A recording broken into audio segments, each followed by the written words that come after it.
Welcome. This is the online course on the Nibbāna Sermons 1 to 11 by Bhikkhu Ñāṇananda, hosted by the Numata Center for Buddhist Studies at the University of Hamburg in collaboration with the Barre Center for Buddhist Studies in Massachusetts. And today we are into Sermon 5. But before coming to that, I first like to look at some of the points made in the, as usually, so very vivid and interesting discussion on the forum. One comment by Jeff Hardin was on the translation of dukkha as suffering. And he says that the passage makes much more sense with translating dukkha as unsatisfactoriness. And I can only wholeheartedly agree with that. I often think that our understanding of early Buddhist thought suffers because of the translation of dukkha as suffering. Then Kim Allen said that the fundamental assumption of science is that there's a neutral objective observer who can witness experience without affecting it or being affected by it. Indeed, any type of observation that does not fulfill these criteria is not considered valid. But then the very nature of dependency shows that no such observer is possible. That is indeed the case. And Margit Romang added that the idea that there's no such thing as an objective observer also comes up in quantum physics. So this is one of the points where early Buddhist thought and quantum physics are in close agreement. Letizia Baglioni, she said that in fact I have always found the presentation of Paticca Samuppada in terms of a chain unsatisfactory. And she says that the image I get is not that of a chain reaction, but some sort of revolving transparent polyhedron. And I just thought that was found that a very useful idea. And Venerable Dhammadina commented on my demonstrating how time is not a pre-existing container with the ruler getting stuck halfway through by hitting the bottom of the cup. It occurred to me that it is not really possible to fit Paticca Samuppada, the ruler, within a linear temporal model, the cup, simply because the time dimension of Paticca Samuppada is not linear but vortex-like. I also thought that the later tradition's classification of time as an unconditioned asankata phenomenon not subject to the three characteristics might be a scholastic attempt to make sense of the absence of time in the schema of dependent arising, having lost sight of its being the other side of the coin of conditionality and change. And Malik Samarasinghe said, also in relation to my demonstration I made in the beginning of the last lecture, that setting down the finely crafted but rigid ruler and the most useful but restraining cup, and realizing the immense range of application that opens up with dependent arising applied non-linearly to samsara of the present moment and to multiple lifetimes, is emancipating.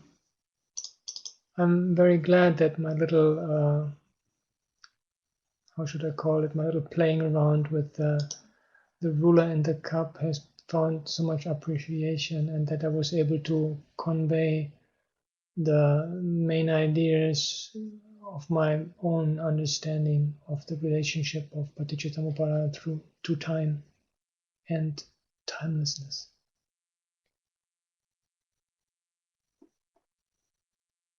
So now it's time to get into Sermon 5.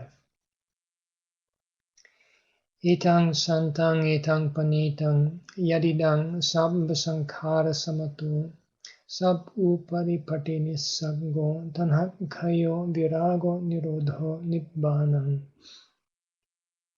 This is peaceful, this is excellent, namely the stilling of all preparations, the relinquishment of all assets, the destruction of craving, detachment, cessation, extinction. With the permission of the most venerable great preceptor and the assembly of the venerable meditative monks, Towards the end of our last sermon, we discussed to some extent a special mode of attention regarding the 4 objects of contemplation in the Satipatthana Sutta: body, feelings, mind, and mind objects. That discussion might have revealed a certain middle path indicated by the Buddha. We drew attention to a thematic paragraph occurring throughout the Satipatthana Sutta, which outlines a method of using objects and concepts for Satipatthana meditation without dogmatic involvement. This leads the meditator to a particular kind of attitude, summed up by the concluding phrase, "He abides independent and does not cling to anything in the world. Anissito ca viharati na ca kinchi loke upadhyati." By way of clarification, we brought in the simile of a scaffolding for a building, that here the concepts only serve as a scaffolding for building up mindfulness and knowledge.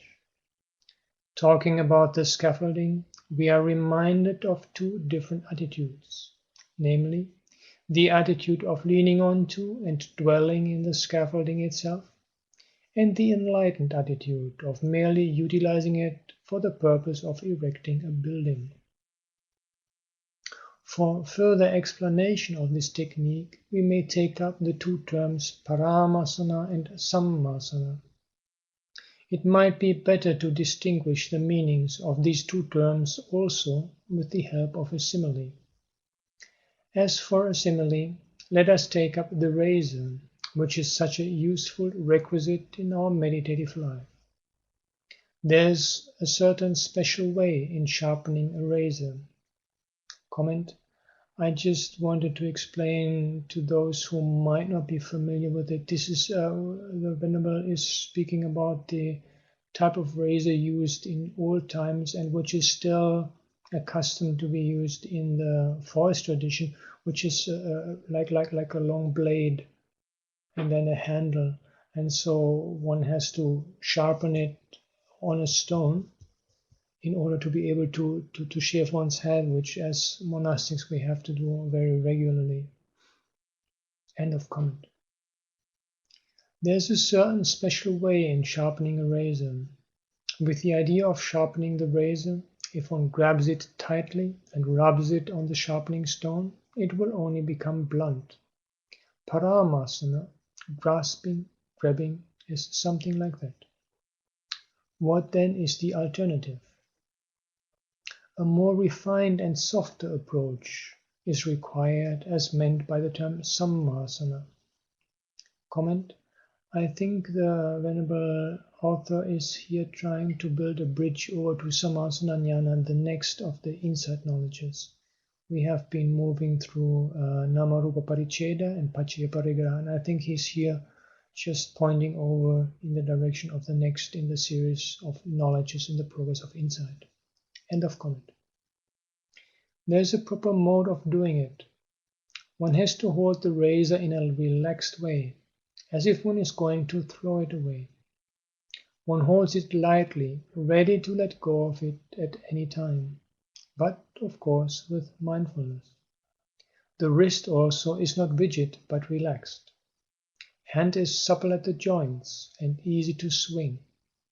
Then, with that readiness, one sharpens the razor, sliding it smoothly on the stone. First up, up, up, then down, down, down, and then up, down, up, down, up, down. The third combined movement ensures that those parts of the blade still untouched by the stone will also get duly sharpened. It is in the same manner that the razor of insight wisdom has to be whetted on the sharpening stone of the Satipatthana Sutta. Inward, inward, inward, outward, outward, outward, inward, outward, inward, outward, or else rising, rising, rising, ceasing, ceasing, ceasing, rising, ceasing, rising, ceasing. This is an illustration for the method of reflection or sammasana introduced by the Buddha in the Satipatthana Sutta. Words and concepts have to be made use of for attaining Nibbāna. But here the aim is only the upbuilding of mindfulness and knowledge. Once their purpose is served, they can be dismantled without being a bother to the mind.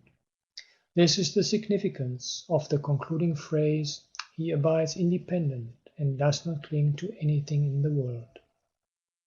There's another sutta in which the Buddha has touched upon this same point in particular. It is the Samudaya Sutta in the Satipatthana Samyutta of the Samyutta Nikaya. In that sutta, the Buddha has proclaimed the arising and the going down of the four foundations of mindfulness. He begins by saying, "Monks, I shall teach you the arising and the going down of the four foundations of mindfulness. Chatunnang bhikkhave satipatthānānaṁ samudayancha attagamancha dissasami."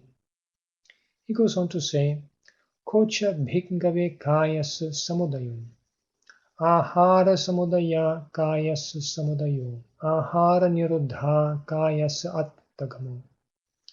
What, monks, is the arising of the body? With the arising of nutriment is the rising of the body, and with the cessation of nutriment is the going down of the body. Similarly, phassa samudaya vedanānaṁ samudayo, phassa nirodha vedanānaṁ attagamo. With the rising of contact is the rising of feeling, and with the cessation of contact is the going down of feeling. And then, nama rupa samudaya chittasya samudayo, nama rupa niruddha chittasya attagamo. With the arising of name and form is the rising of the mind, and with the cessation of name and form is the going down of the mind. And lastly, manasikara samudaya dhammanang samudayo, manasikara niruddha dhammanang attagamo. With the arising of attention is the rising of mind objects, and with the ceasing of attention is the going down of mind objects. Comment? Just like to offer the translation by Bhikkhu Bodhi. Because I will teach you the origination and the passing away of the four establishments of mindfulness. And what, bhikkhus, is the origination of the body? With the origination of nutriment, there is the origination of the body. With the cessation of nutriment, there is the passing away of the body.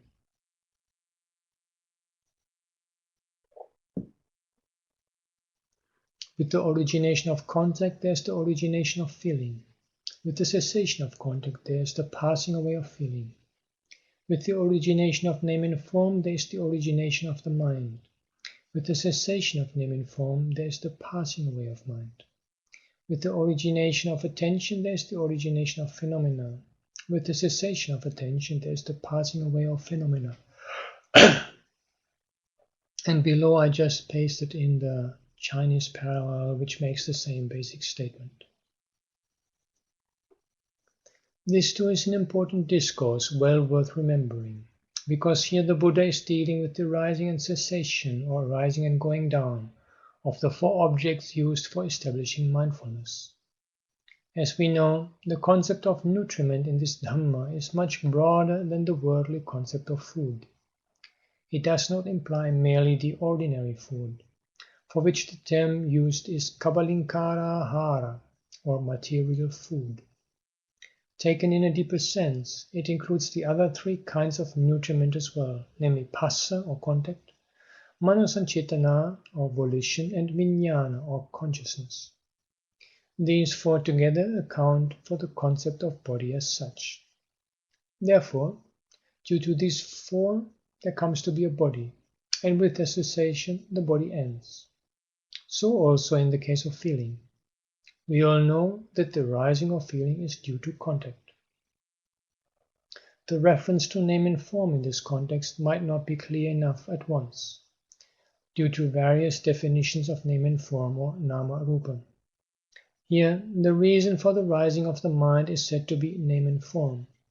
Mind is said to arise because of name and form, and it is supposed to go down with the cessation of name and form. Comment: Venerable Ñāṇananda does not further expand on this, and so I just like to offer my own personal take. And this I relate I see here Nama Rupa particularly pointing the factor out of name that I think is of particular relevance here is volition, Cetana. So, because volition, Cetana, and Chitta are even etymologically related. And so I understand the point to be that the volition that is born out of the material experience, the experience of matter, together with its mental processing through name, is in particular what impacts, originates, or leads to the rising of the mind. And I relate this to the need in the Satipatthana Sutta, when contemplating Chitta, to go from the level of actual thought experience to the lower level or more internal level of the actual current of the mental state underlying it.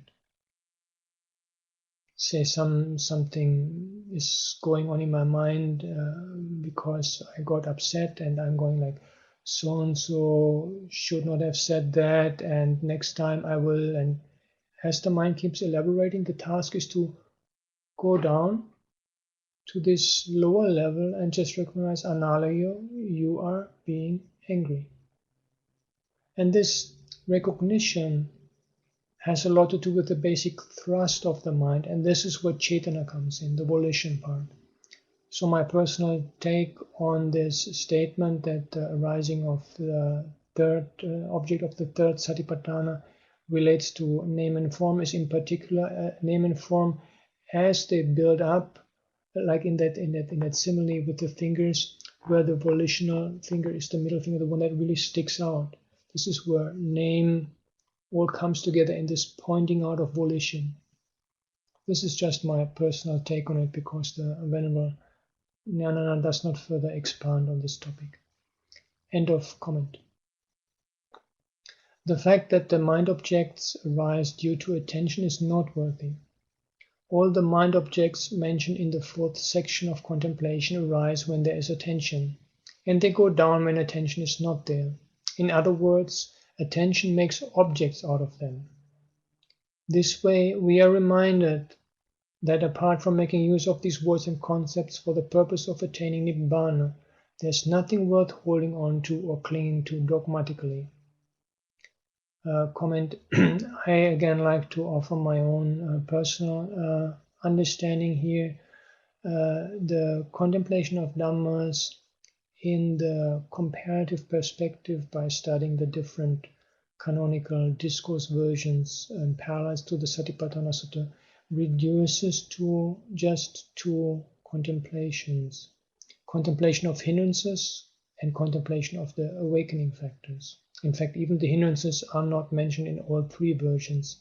In one version they are just briefly listed and in a different place. But as I have discussed in my perspectives on Satipatthana, I believe that we should count the hindrances in. And so when we get this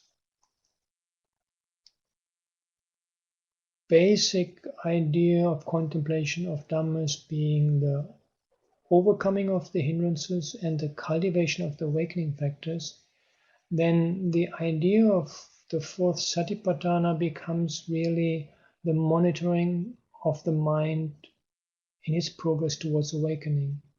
And thus, to my personal understanding, gives a very clear thrust and direction towards this fourth Satipatthana. And then the question of attention, of manasikara, really becomes one of ayoniso and yoniso manasikara, wise, thorough, radical attention and its opposite. Then the hindrances arise because of ayoniso manasikara, unwise, unradical, lack of thorough attention. And the awakening factors arise because of yoniso manasikara. This is just, again, my personal take on this statement that the fourth Satipatthana relates to attention, manasikara. End of comment. So if a meditator works with this aim in mind, he will be assured of a state of mind that is independent and clinging-free, anissita anupadana. One marvelous quality of the Buddha's teaching emerges from this discussion. A mind object is something that the mind hangs on to, as the connotations of the word ārammana, compound ālambana, suggest. But because of the mode of insight wisdom outlined here,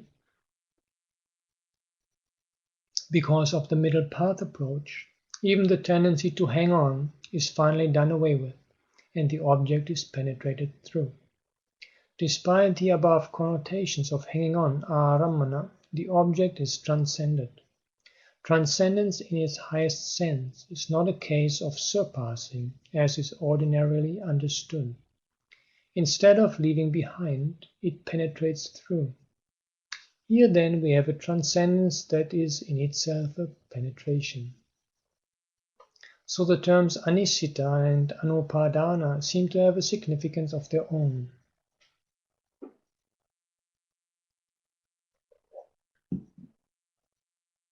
More of it comes to light in quite a number of other suttas. Particularly in the Dvayatānupassana Sutta of the Sutta Nibbāna, we come across the following two verses which throw more light on these two terms. Anissito na chalati nissito cha uppariyam ittha bhavanyatha bhavang sangsarang na tivattati etang adinavang yatva nissayesu mahabhayam anissito anupadano Satu bhikkhu paribhaje. The unattached one wavers not, but the one attached, clinging on, does not get beyond samsara, which is an alternation between a thisness and an otherwiseness. Knowing this parallel, the great danger in attachments or supports, let the monk fare along mindfully, resting on nothing, clinging to nothing. Comment Bhikkhu Bodhi's translation. One who is independent does not quake, but one who is dependent, clinging to things, does not transcend samsara, with its becoming thus, becoming otherwise. Having known this danger, there is great peril in dependencies. Independent without clinging, a bhikkhu should wander mindfully. End of comment. Caught up in the dichotomy of samsaric existence, which alternates between thisness and otherwiseness, one is unable to transcend it, so long as there is attachment and clinging. Nisayas are the supports that encourage clinging in the form of dogmatic adherence to views. Seeing the peril and the danger in them, a mindful monk has no recourse to them. This gives one an idea of the attitude of an arahant. His mind is free from enslavement to the conjoined pairs of relative concepts. This fact is borne out by certain canonical statements, which at first sight might appear as riddles. The last two sections of the Sutta Nibbāna, the Attaka and the Parayana Vagga in particular, contain verses which are extremely deep. In the Attaka one often comes across apparently contradictory pairs of terms, side by side. About the Arahant it is said that he neither grasps nor gives up. Nadeti na nirassati. There is nothing taken up or rejected by him. Attang nirattang nahitassa atti. Comment translation by Bhikkhu Bodhi. He does not take, does not reject. And nothing is taken up or rejected by him. End of comment. By the way, the word attang in this context is derived from adata, a and da, by syncopation. It should not be mistaken as a reference to atta or soul. Similarly, niratta is from as, to throw, nirasta, conveying the idea of giving up or putting down. There is nothing taken up or given up by the Arahant. Other such references to the Arahant's attitude are naraga ragi na viraga ratto. He is neither attached to attachment nor attached to detachment. Nahi so rajjati no virajjati. He is neither attached nor detached. Comment, translation by Bhikkhu Bodhi. Not excited by lust or attached to dispassion, and he becomes neither passionate nor dispassionate. End of comment. It is in order to explain why such references are used that we took all this trouble to discuss at length the significance of such terms as nisaya.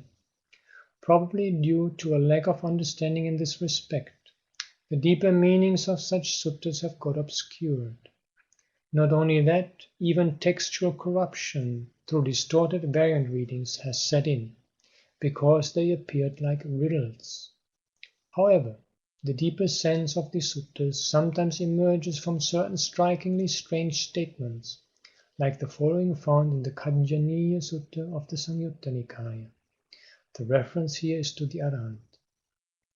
Ayang bucchati bhikkhave bhikkhu neva achinati no apachinati. Apachinitvartito neva pajahati no upadiyati. Pajahitvartito neva viseneti na useneti. Visenetvartito neva vidhupeti na sandhupeti. Monks, such a monk is called one who neither amasses nor diminishes. Already diminished as he is, he neither gives up nor grasps. Already given up as he is, he neither disbands nor binds together.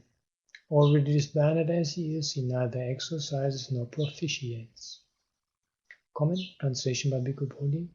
This is called bhikkhus, a noble disciple who neither builds up nor dismantles, but who abides having dismantled, who neither abandons nor clings, but who abides having abandoned, who neither scatters nor amasses, but who abides having scattered, who neither extinguishes nor kindles, but who abides having extinguished.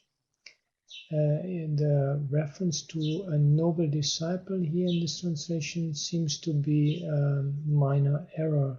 I checked the different Asian editions, and all of them actually read bhikkhu neva achinati na apachinati.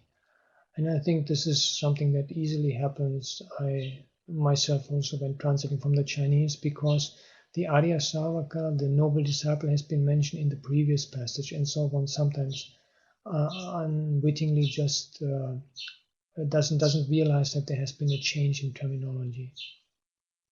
And it anyway does not affect the meaning of the passage, because in the discourse the noble disciple and the bhikkhu are used interchangeably to refer to the same person. End of comment. Even to one who does not understand the language, the above quotation would sound enigmatic. Even the rendering of the terms used here is not an easy matter, because of the nuances they seem to convey. We could perhaps say that such a monk neither amasses or accumulates nor diminishes. Since he is already diminished, presumably as regards the five aggregates, he neither abandons nor grasps anew. Since the giving up is complete, he neither binds together or enlists, note the word sena, army, nor disbands. Disbanding, if not disarmament, being complete, there is neither exercising or smoking out, nor propitiating or inviting.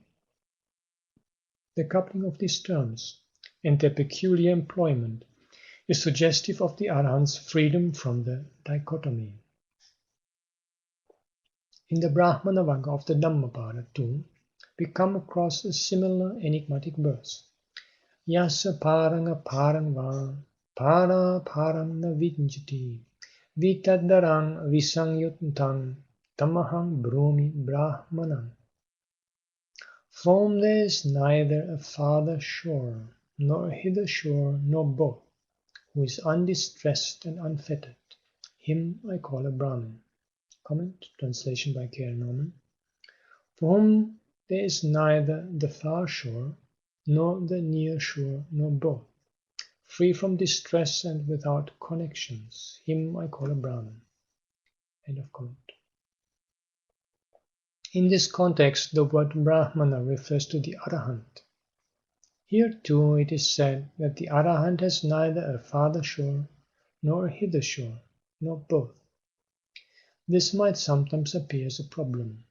Our usual concept of an Arahant is of one who has crossed over the ocean of samsara and is standing on the other shore. But here is something enigmatic. We come across a similar sutta in the Sutta Nipāta also, namely its very first, the Uruga Sutta. The extraordinary feature of this sutta is the recurrence of the same refrain throughout its 17 verses. The refrain is, So bhikkhu jahati parang urgo jinnam iva tachang puranam. That monk forsakes the hither and the thither, like a snake its slough that doth wither. The simile of the slough, or the worn-out skin of the snake, is highly significant. To quote one instance, Yo nanjagama bhavesu sarang vichinang pumpam eva udumbaresu. So bhikkhu jahati uruparang urugo jinnam eva tachang puranam. That monk who sees no essence in existence, like one seeking flowers in udumbara trees, will give up the hither as well as the thither, like the snake its slough that doth wither. Comment translation by Bhikkhu Bodhi. One who finds no core in states of existence, as one seeking flowers in udumbara trees finds none. That bhikkhu gives up the here and the beyond, as a serpent sheds its old worn-out skin. End of comment. The Arahant has abandoned his attachment to existence. As such, he is free from the bondage of those conjoined terms in worldly usage. So the Arahant looks at the worldly usage in the same way as a snake would turn back and look at the worn-out skin it has sloughed off. Sometimes we see a snake moving about with the remnant of its slough hanging on. We might even think that the snake is carrying its slough around. It is the same in the case of the Arahants. Now there's this term, Sauparisesa Nibbāna Dhatu. Taking the term at its face value, some might think that the clinging is not yet over for the Arahants, that there's still a little bit left. The Arahant, though he has attained release and realized Nibbāna, so long as he is living in the world, has to relate to the external objects in the world, somehow through his 5 senses, making use of them. Seeing it, some might conclude that it is because of some residual clinging. But we have to understand this in the light of the simile of the worn-out skin. In the case of the Arahant too, the slough of skin is still hanging on. As a sidelight, we might cite a remark of Venerable Sariputta. Imina puti kayena attiyami harayami jigutunchami. I am harassed and repelled by this body. I am ashamed of it. This is because the body is for him something already abundant. All this goes to show that the Arahant has an unattached, unclinging attitude. Comment. It might not be immediately evident how such a statement of being harassed and repelled by the body expresses unattachment and lack of clinging. In fact, the same expression is also used in the famous episode where a group of monks have such feelings of atiyami, harayami, jigucchami towards the body that they actually commit suicide. I have studied this in detail with a comparative study of the different versions, and I will make available that article for reading. It's the mass suicide of monks in discourse and Vinaya literature.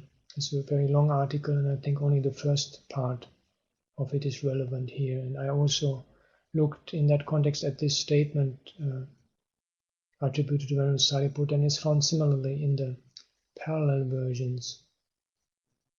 And I believe it needs to be somewhat contextualized.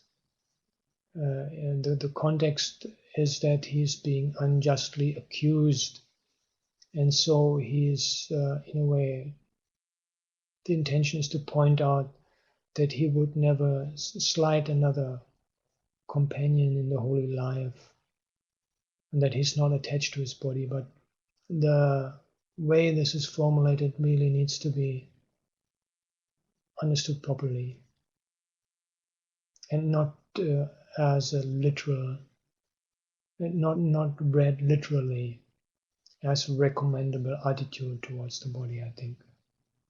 End of comment. Linguistic usage, which is a special feature of existence, is enlivened by the cravings, conceits and views with which it is grasped. Worldlings thrive on it, whereas the Arahants are free from it. This is the upshot of the above discussion on the terms Anusaya and Nisaya. Yet another important term that should receive attention in any discussion on Nibbāna is asava. This is because the Arahant is often called a keen asava, one whose asavas are extinct. Asava kayu, extinction of asavas, is an epithet of Nibbāna. So the distinct feature of an Arahant is his extinction of asavas. Now, what does asava mean? In ordinary life, this word is used to denote fermentation or liquor that has got fermented for a long time.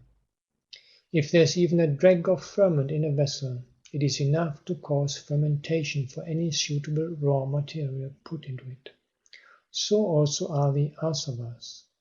They are like the residual dregs of the ebullient mass of defilements in beings, which have undergone fermentation for a long time in samsara. Comment. The term asava has been discussed in Buddhist scholarship, and there have been the suggestion that it is a maladroit adaptation of Jain terminology, because the basic connotation of the term is of something flowing in, and so the allegation is that this fits the usage of the term by the Jains, where there is indeed the idea that there's some almost physical substance that flows in onto the soul through karma, through any kind of deeds, and hence the need to remove this physical influence through ascetic practices. But so these scholars state this sense does not work for the Buddhist usage, and hence they conclude that it is a borrowing from the Jains. And I replied to that in an article called Purification in Early Buddhist Discourse and Buddhist Ethics, which I will also make available on the forum, where I argue that this is not a convincing statement, because the idea of an influx, an influence on the mind, is what I see as a predominant connotation of asava in his early Buddhist usage, and the Bhikkhu Ñāṇananda in fact will bring that out in more detail in the later part of this sermon.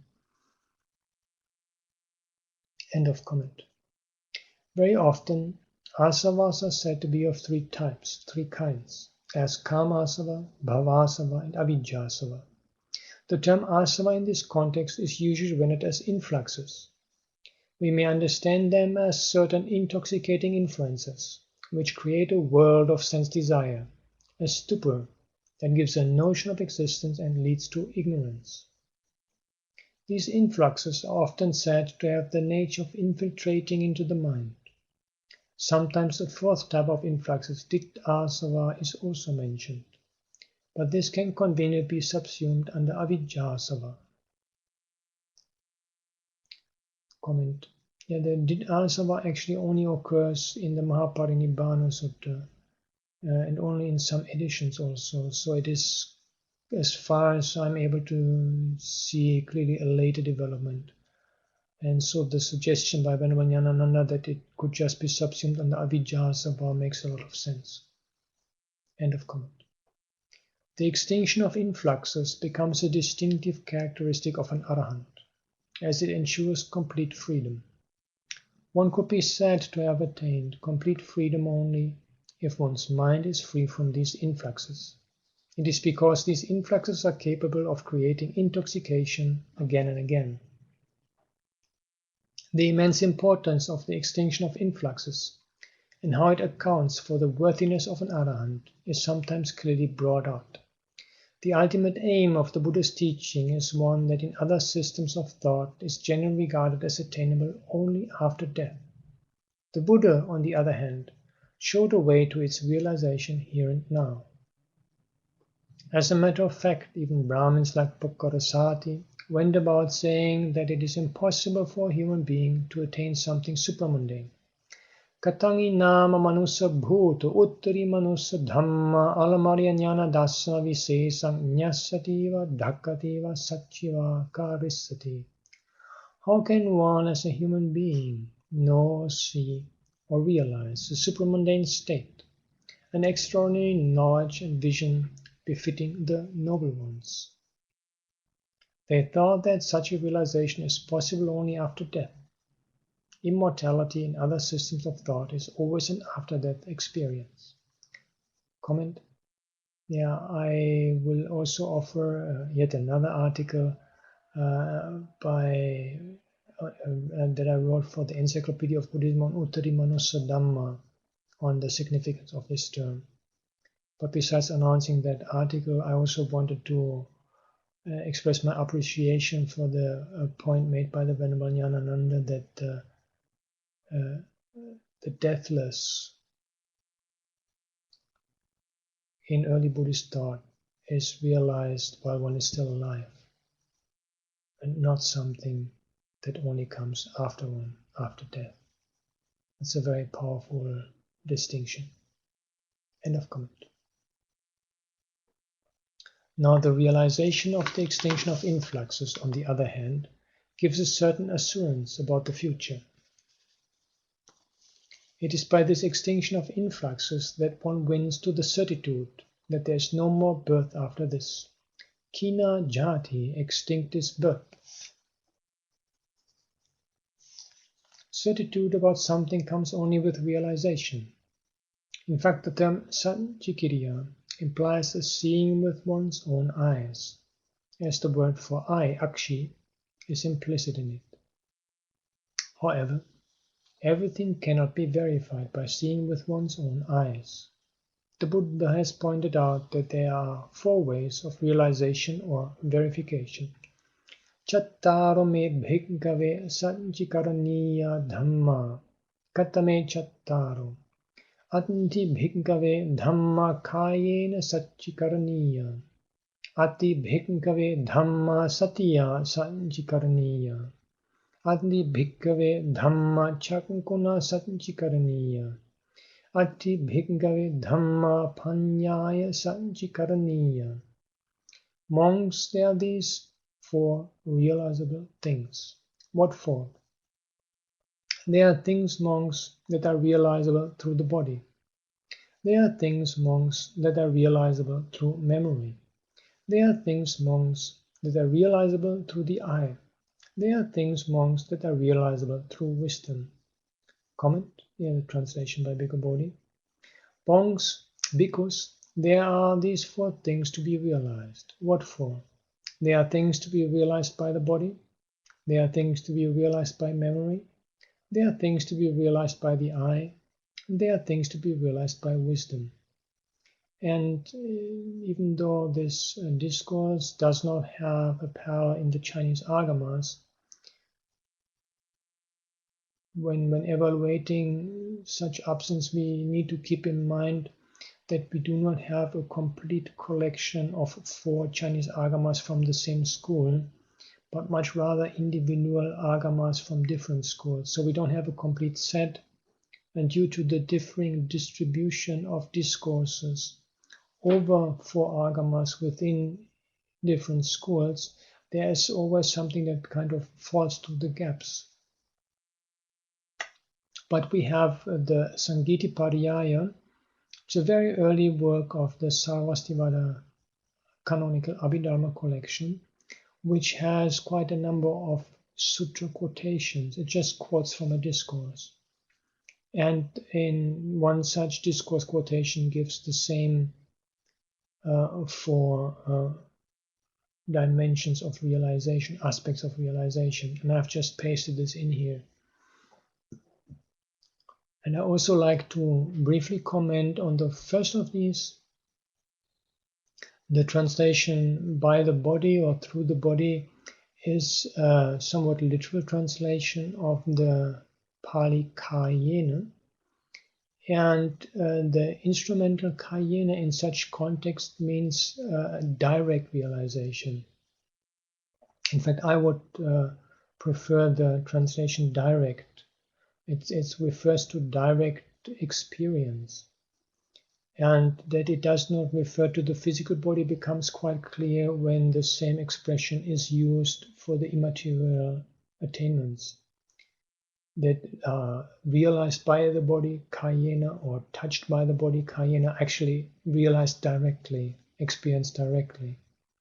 In fact, the Venerable Ñāṇananda continues to point out that the first of these four modes of realization refers to the excuse me, the 8 deliverances, and these comprise the immaterial spheres.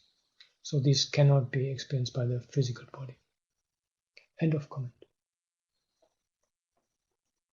By way of explanation, the Buddha says that the things realizable through the body are the 8 deliverances. The things realizable through memory are one's former habitations.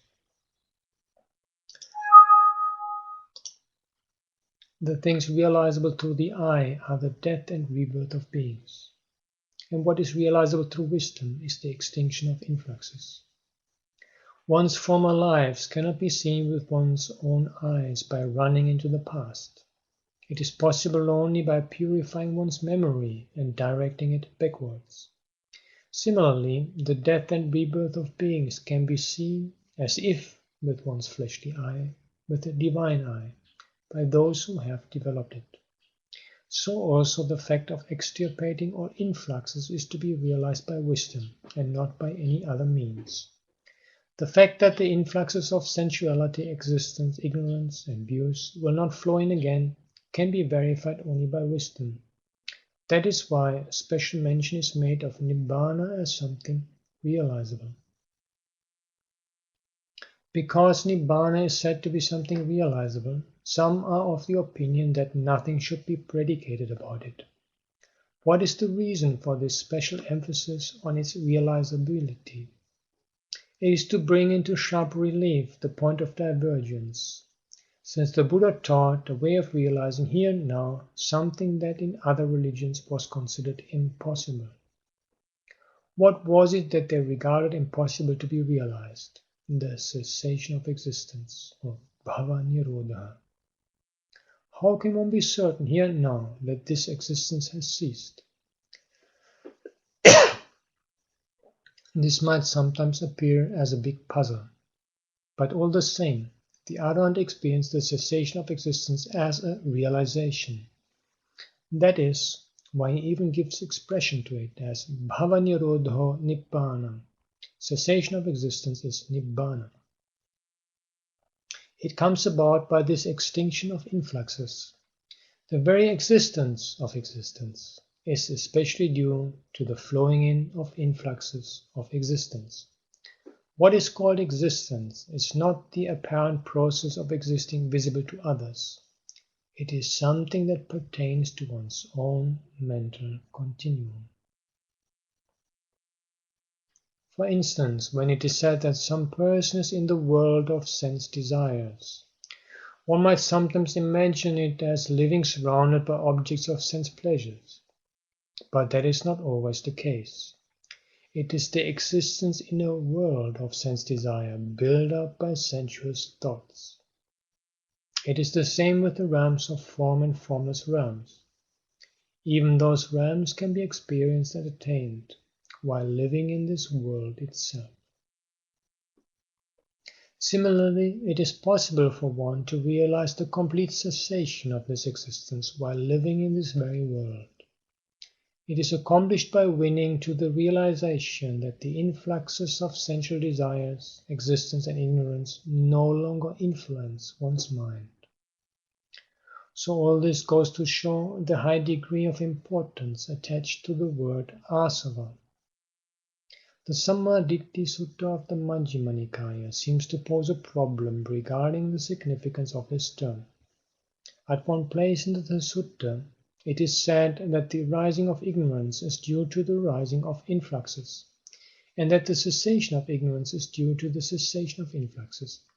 Asava samudayo avidya samudayo. Asava nirodha avidya nirodho.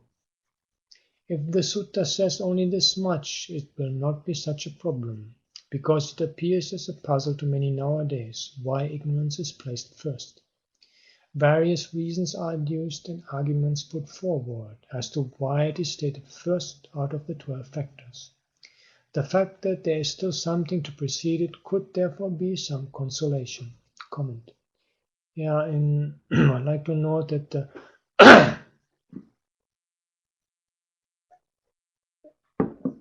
two Chinese Agama and Sanskrit fragment parallel to the Sammaditthi Sutta only relate the influxes to ignorance. They do not specify any cause for ignorance. So here I'm just giving the Chinese, so that is independence, or with the rising of ignorance, there are the influxes, and the Sanskrit avidya samudaya and asava samudaya. But the statement that the asava samudaya, avidya samudayo, which we just heard from the Pali, has no counterpart in any of the parallel versions. End of comment.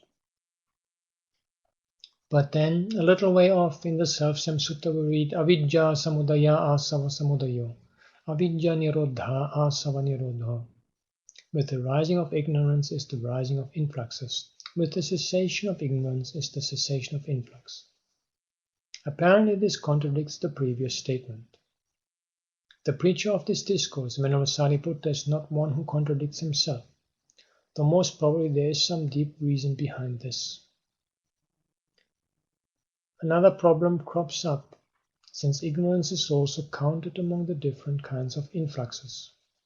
This makes our puzzle all the more deep. But the state of affairs could best be understood with the help of an illustration.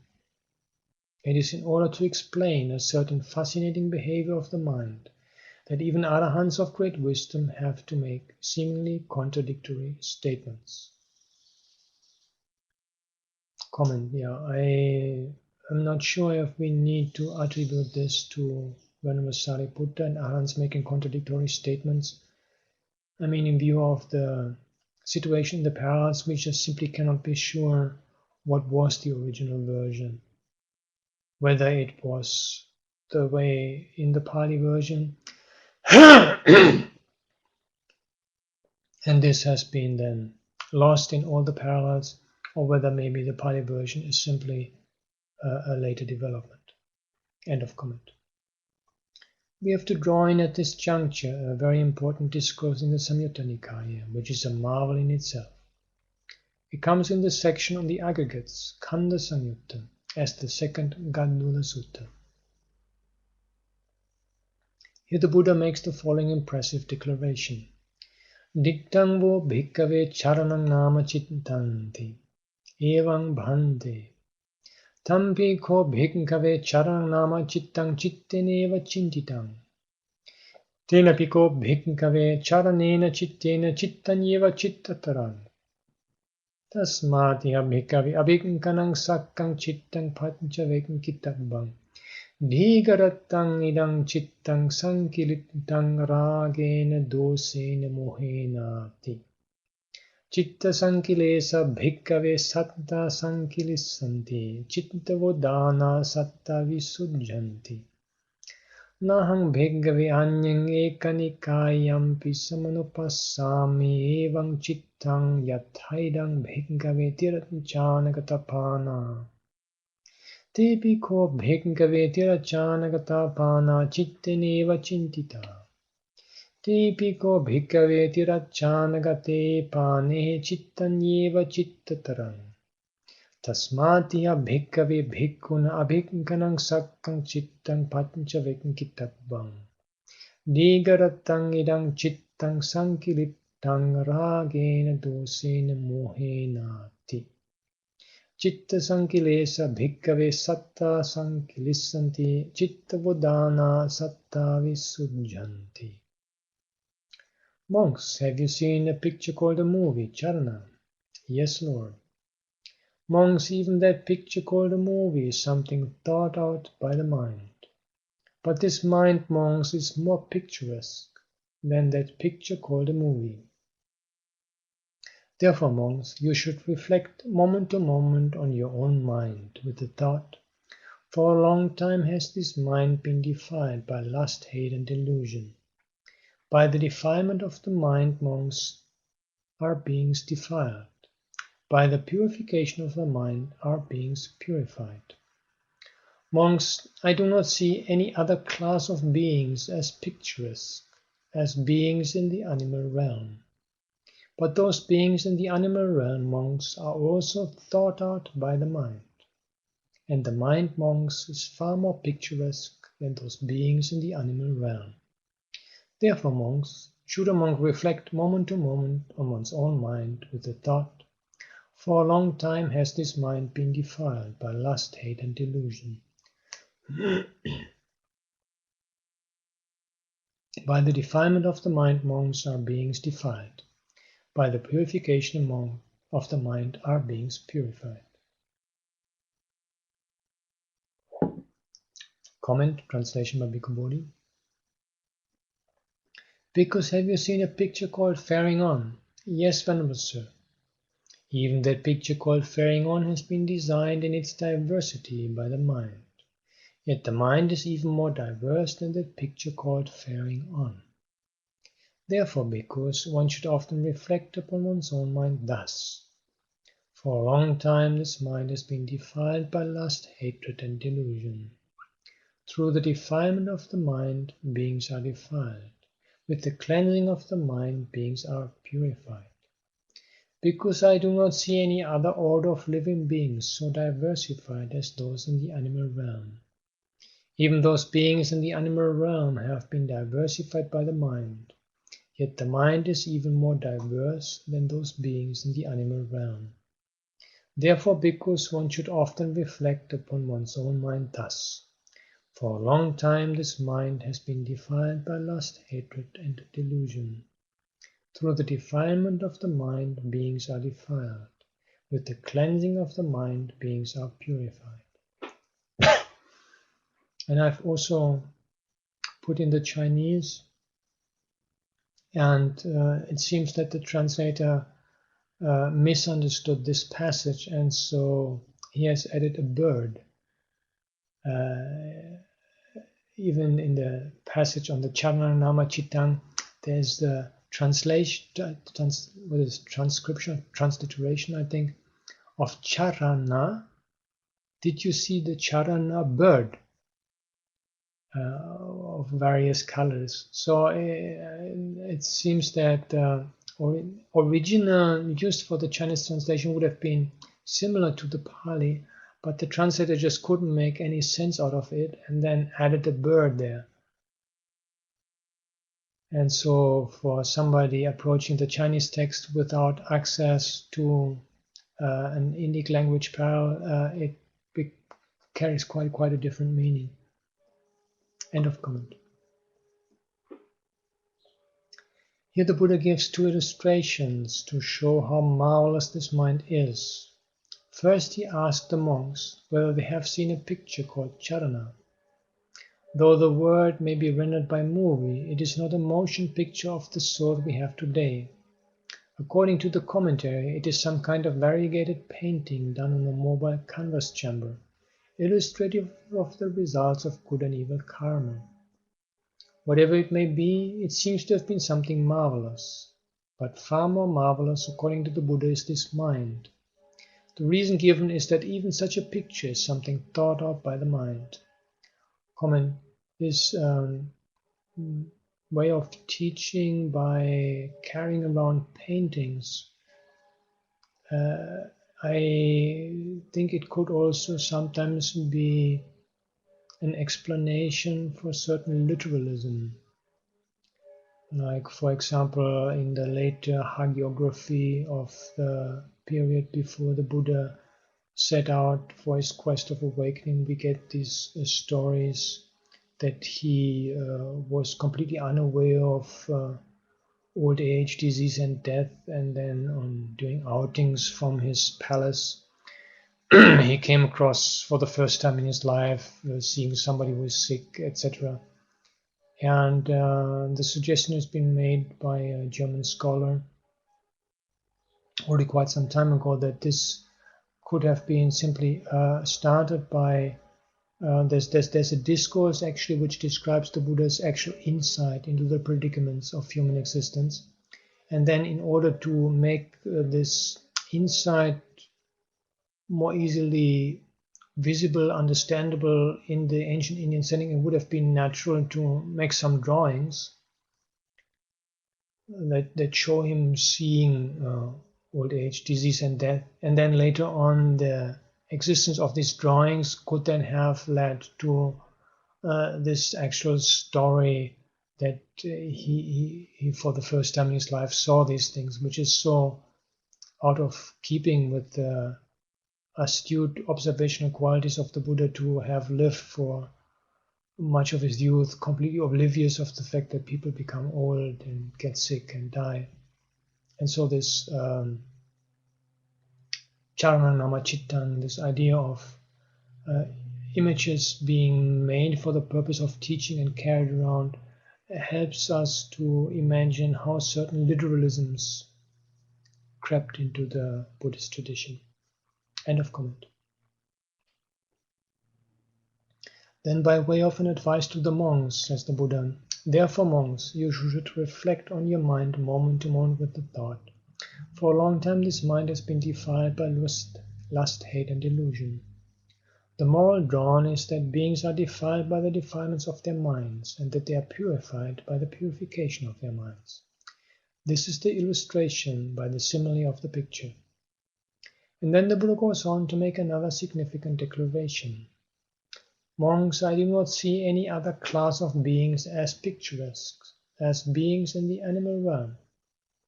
But since those beings are also thought out by the mind, he declares that the mind is far more picturesque than them. Based on this conclusion, he repeats the same advice as before. At first sight, the sutta, when it refers to a picture, seems to be speaking about the man who drew it. But there is something deeper than that. When the Buddha says that the picture called charana is also something thought out by the mind, he is not simply stating the fact that the artist drew it after thinking it out with his mind. The reference is rather to the mind of the one who sees it. He who sees it regards it as something marvelous. He creates a picture out of it. He imagines something picturesque in it. In fact, the allusion is not to the artist's mind, but to the spectator's mind. It is on account of the three defilements of lust, hate, and delusion, nurtured in his mind for a long time, that he is able to appreciate and enjoy that picture. Such is the nature of those influxes. That is why the Buddha declared that this mind is far more picturesque than the picture in question. So if one turns back to look at one's own mind, in accordance with the Buddha's advice, it will be a wonderful experience, like watching a movie. Why? Because reflection reveals the most marvelous sight in the world. But usually one does not like to reflect, because one has to turn back to do so. One is generally inclined to look at the thing in front. However, the Buddha advises us to turn back and look at one's own mind every moment. Why? Because the mind is more marvelous than that picture called charana or movie. It is the same declaration that he makes with reference to the beings in the animal realm. When one comes to think about it, there's even less room for doubt here than in the case of the picture. First of all, the Buddha declares that there is no class of beings more picturesque than those in the animal realm. But he follows it up with the statement that even those beings are thought out by the mind, to draw the conclusion that as such the mind is more picturesque than those beings in the animal realm. Let us try to sort out the point of this declaration. Generally, we may agree that beings in the animal realm are the most picturesque. We sometimes say that the butterfly is beautiful, but we might hesitate to call a blue fly beautiful. The tiger is fierce, but the cat is not. Here one's personal attitude accounts much for the concepts of beauty, ugliness, fierceness, and innocence of animals. It is because of the defiling influence of influxes, such as ignorance, that the world around us appears so picturesque.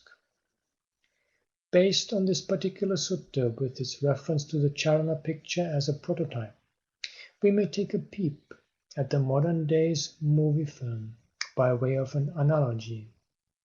It might facilitate the understanding of the teachings on Paticcasamuppada and Nibbāna in a way that is closer to our everyday life. The principles governing the film and the drama are part and parcel of the life outside cinema and the theatre. But since it is generally difficult to grasp them in the context of the life outside, we shall now try to elucidate them with reference to the cinema and the theatre. Usually a film or a drama is shown at night. The reason for it is the presence of darkness. This darkness helps to bring out the darkness of ignorance that dwells in the minds of beings. Though the film as well as the drama is presented to the public within a framework of darkness. If a film is shown at daytime as a matinee show, it necessitates closed windows and dark curtains. In this way, films and dramas are shown within a curtained enclosure.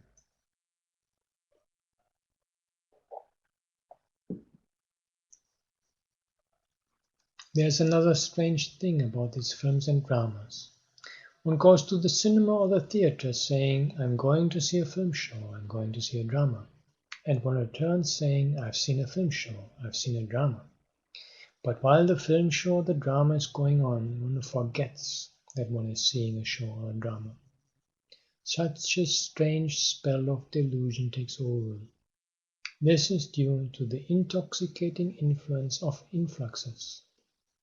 If one wishes to enjoy a film show or a drama, one should be prepared to get intoxicated by it. Otherwise it will cease to be a film show or a drama for him. What do the film producers and dramatists do? They prepare the background for eliciting the influxes of ignorance latent in the minds of the audience. That is why such shows and performances are held at night, or else dark curtains are employed. They have an intricate job to do. Within the framework of darkness, they have to create a delusion in the minds of their audience, so as to enact some story in a realistic manner. To be successful, a film or a drama has to be given a touch of realism. Though fictitious, it should be apparently real for the audience. There is an element of deception involved, a hoodwink.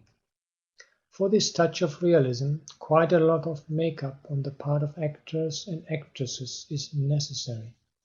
As a matter of fact, in the ancient Indian society, one of the primary senses of the word sankhara was the makeup done by actors and actresses.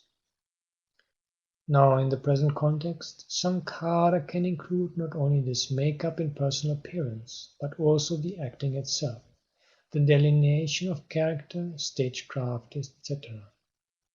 In this way, the film producers and dramatists create a suitable environment, making use of the darkness and the makeup contrivances. These are the sankharas, or the preparations. However, to be more precise, it is the audience that make preparations in the last analysis. Here too, as before, we are compelled to make a statement that might appear strange.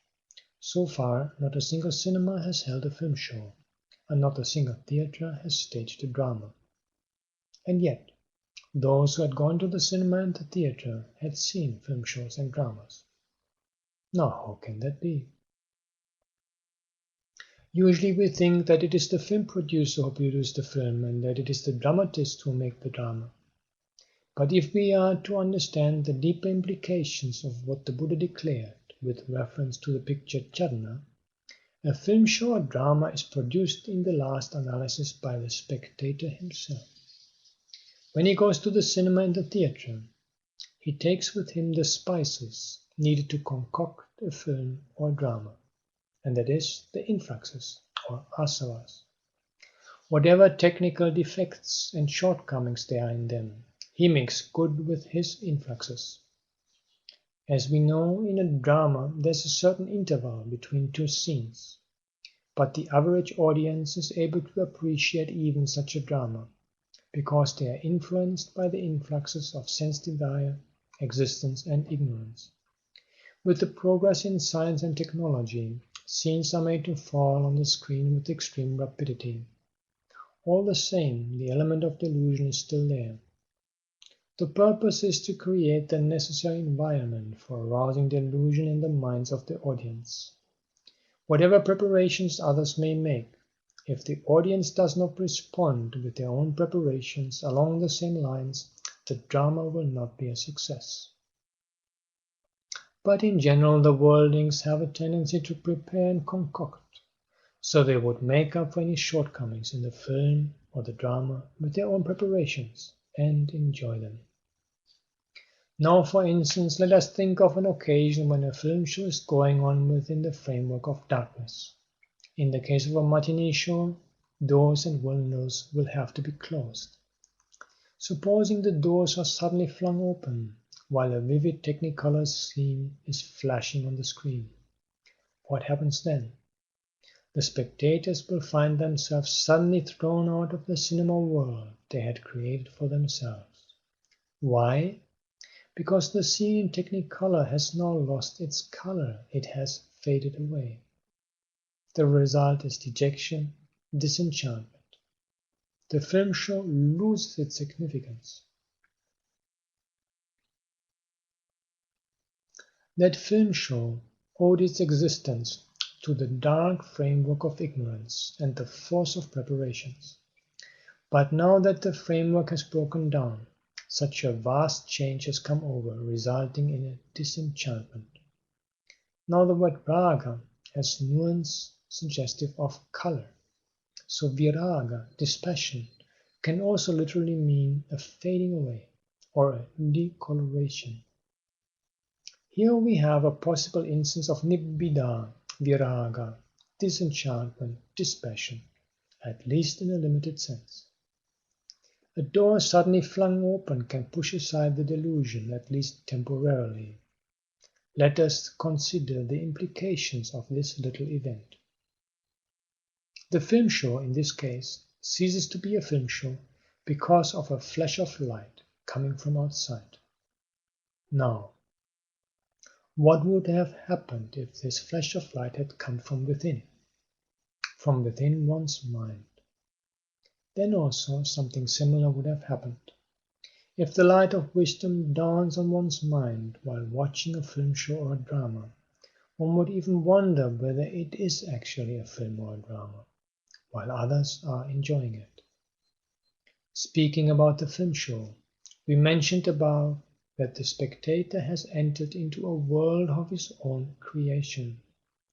If we are to analyze this situation according to the law of dependent origination, we may add that in fact he has a consciousness and a naming form in line with the events of the story, based on the preparations in the midst of the darkness of ignorance. With all his experiences in seeing the film show, he is building up his 5 aggregates. Therefore, when the light of wisdom comes and dispels the darkness of ignorance, a similar event can occur. One will come out of that plane of existence. One will step out of the world of sense desires, at least temporarily. Now, with regards to the Arahants, too, the same trend of events holds good. when their ignorance ceases, leaving no residue. Avidyaya tveva sesa viraga nirodha. Exhausting the influxes as well, preparations also cease. Why? Because the preparations owe their existence to ignorance. They have the ability to prepare so long as there is ignorance. Sankhara generally means preparations. It is the make-up and the make-believe which accounted for the delusion. The darkness of ignorance provided the setting for it. If somehow or other the light of wisdom enters the scene, those preparations, sankhara, become no preparations, visankhara, and the prepared, sankata, becomes a non-prepared, asankata. So what was true with regard to the film show is also true in a deeper sense with regard to the events leading up to the attainment of arahanthood. With the dawn of that light of wisdom, the preparations of sankhara lose their significance and become visankhara. Though for the world outside they appear as preparations, for the arahant they are not preparations, because they do not prepare a bhava or existence for him. They are made ineffective. Similarly, the prepared or the made up, when it is understood as something prepared or made up, becomes an unprepared or an unmade. There's a subtle principle of undoing involved in this.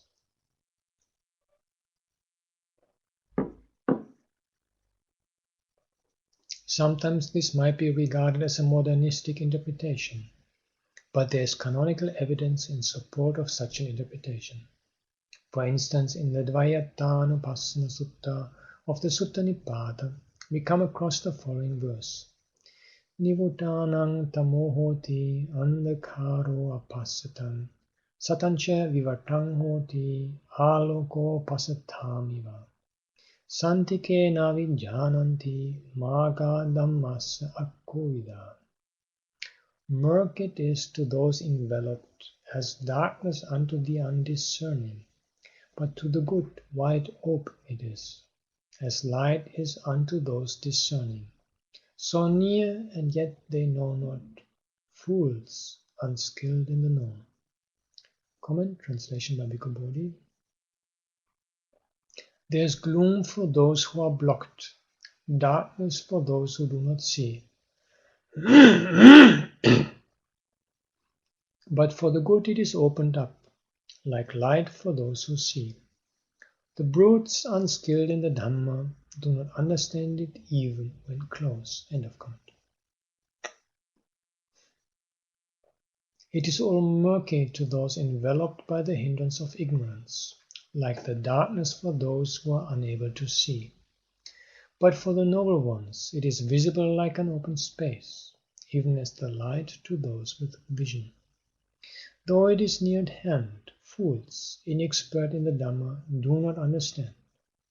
This same impression of the Buddha comes up again in the following verse in the Uddana.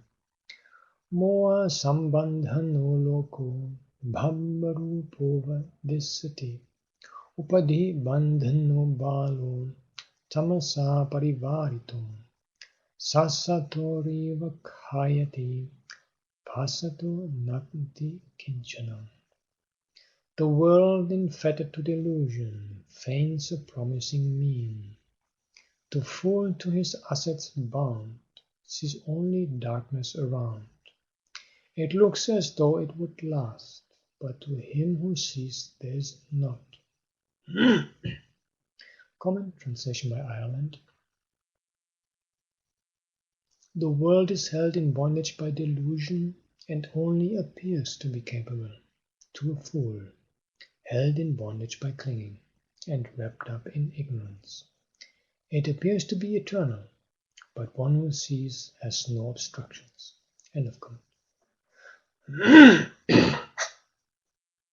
The world appears as real to one who is fettered to delusion.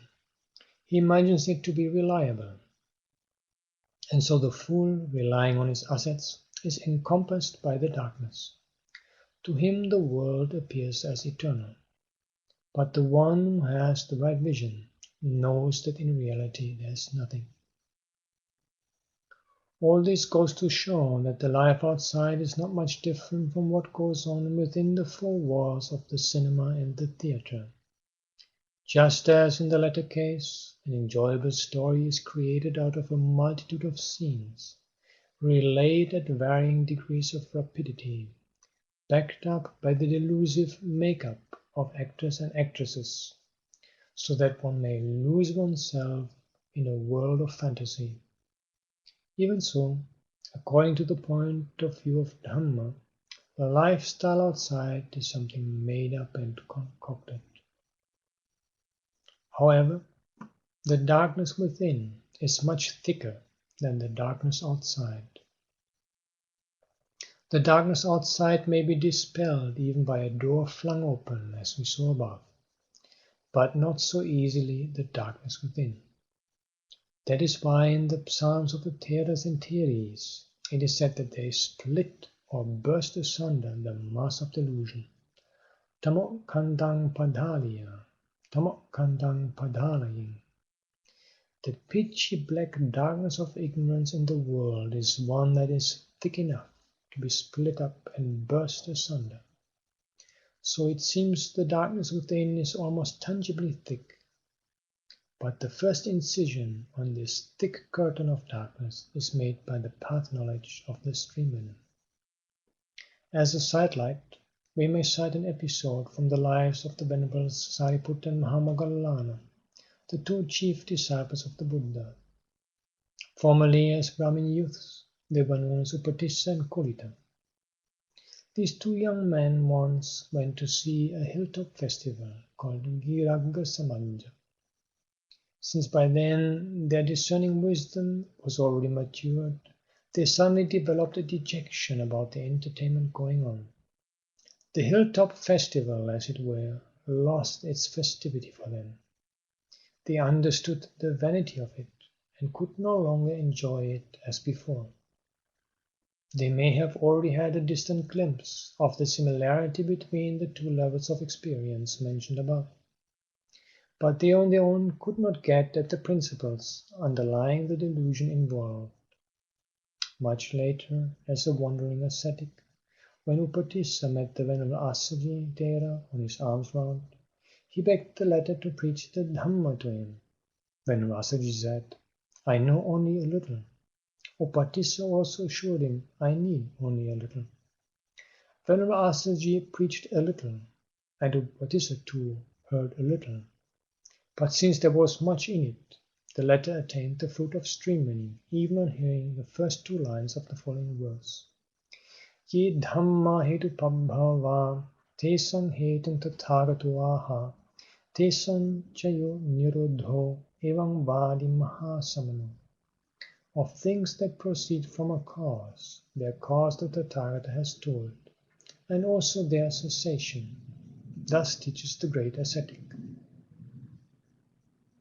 The verse gives in a nutshell the law of dependent arising. From it, Upatissa got the clue to his riddle of life. Some interpret the word hetu, cause, in this verse as avidya or ignorance, the first link. But that is not the case. It refers to the basic principle known as idappaccayata, the relatedness of this to that. Hetupabhava dhamma is a reference to things dependently arisen. In point of fact, it is said about a stream-winner that he has seen well the cause as well as the things arisen from a cause. Hetu cha sudittu, hetu samuppanna cha dhamma.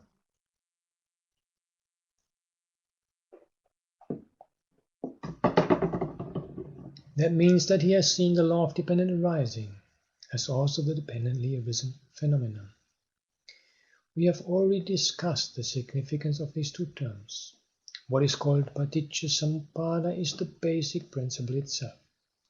It is said that the wandering ascetic Upatissa was able to arouse the path of streaming on hearing just the first two lines, and they state the basic principle as such. Comment. I am not sure on what this is based that he attained streaming on hearing just the first two lines. I checked in the commentary and I was not able to find anything in this respect. What is generally known is that he became a streamlet on hearing the entire verse. But anyway, this is perhaps not of much importance. End of comment. The word tesang plural clearly implies that the reference is to all the 12 factors inclusive of ignorance. The cessation also is of those 12, as for instance it is said in Udana, Kayang Pachayanan Avedi, understood the cessation of conditions, since all the 12 are conditions. To sum up, whatever phenomena that arise from a cause, their cause is either Pachayata, or the law of relatedness of this to that. This being, this exists. With the rising of this, this arises. This not being, this does not exist. With the cessation of this, this ceases. And then the cessation of things arisen from a cause is ultimately Nibbāna itself. That is the implication of the often recurrent phrase Avijjaya tveva asesa viraga nirodha, with the complete fading away and cessation of that very ignorance. So then, from this discussion, it should be clear that our illustration with the help of the simile of the cinema and the theatre is of much relevance to an understanding of the law of dependent arising. With this much we shall wind up today. Comment? Yeah, the salient point I identify in particular the second part of the sermon, as the first part was still operating on the topic of Nisaya Nisita from the last sermon, are the influxes, the asavas, and then the very apt illustration of their influence with the simile of the cinema inspired by the Narula Sutta, the Charanama Chittang, the representation by a canvas, and the nature of the mind, the impact, the contribution of the mind, in particular the influxes in the mind, to creating a movie or a drama. I find this a very powerful image. Thank you.